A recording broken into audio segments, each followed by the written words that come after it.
This morning I went with our daughter to the railway station here in Salisbury and waved her off. There was a last-minute rucksack panic, but she has an Interrail ticket and she's going to travel in Europe for 5 weeks by herself. I'm trying to manage my anxiety. When I left the house with her, it was the first time I'd done so in over a week. I've had COVID. Excuse me if I cough again during our time together. As of this morning, I'm still testing positive. Don't be alarmed. The office doors are firmly closed and no one is within reach of infection from me. But there's quite a contrast, isn't there?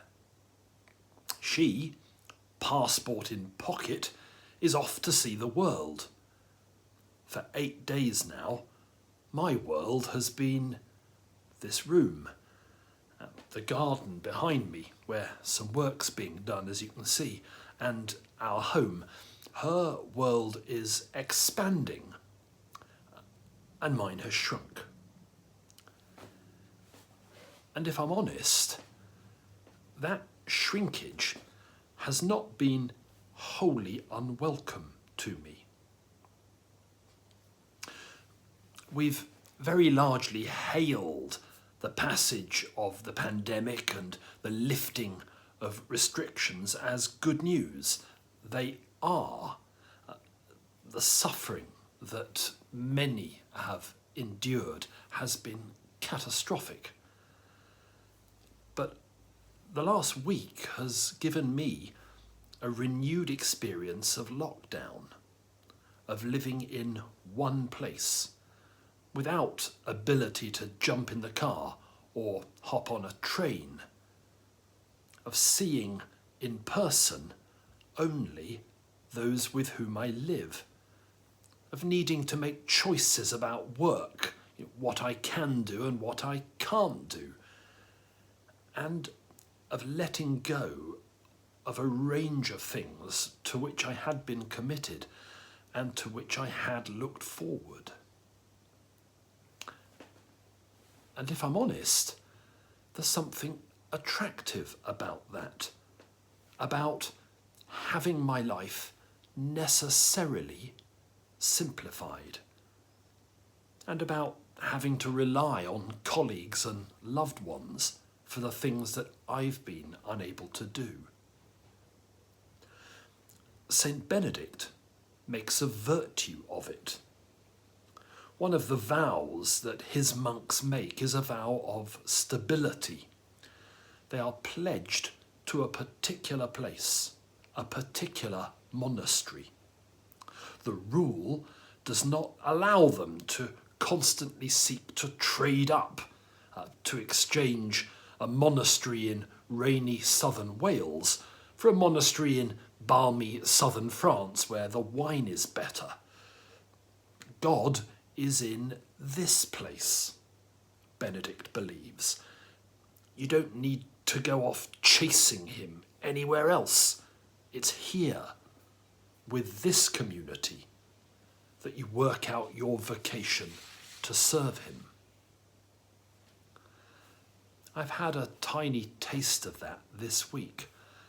A simpler life with fewer distractions, lived here. It really could be worse. But I'm not called to be a monk.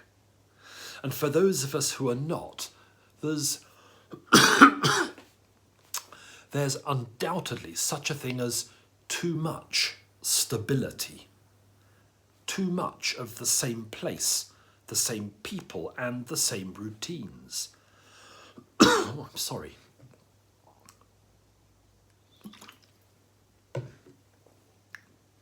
There's ease in that, of course. Fewer options, less complexity.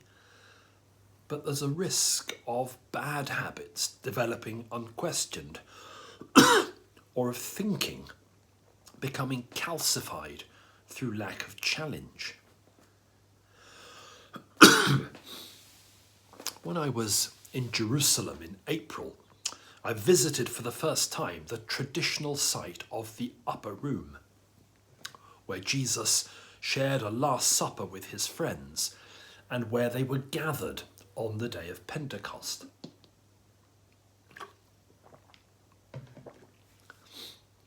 I wonder what would have happened if the Spirit had not come. Perhaps they would have stayed there. It was a holy place after all. Jesus had washed their feet there. He had broken bread and shared the cup there. He had met them there after his resurrection. It was a place full of memories for them. It might have become their church, the place they went to daily, the place where they met to pray and form community, the place where they lived out an early version of Benedict's vow of stability. And in due course they would have died, and their little movement would have died with them.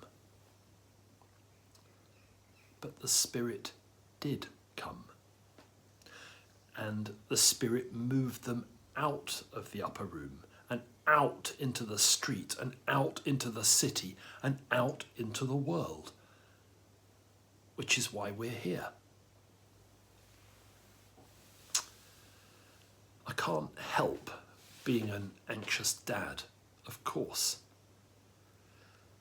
I'm so proud of you, darling, not that you'll ever watch this, going out to find new experiences and discover more of life. And when the second line finally disappears from my lateral flow test, I know that's what I need to do too. Get out. See a different patch of sky. Hear your stories and discover what it is that God has in mind for me, for you, for all of us.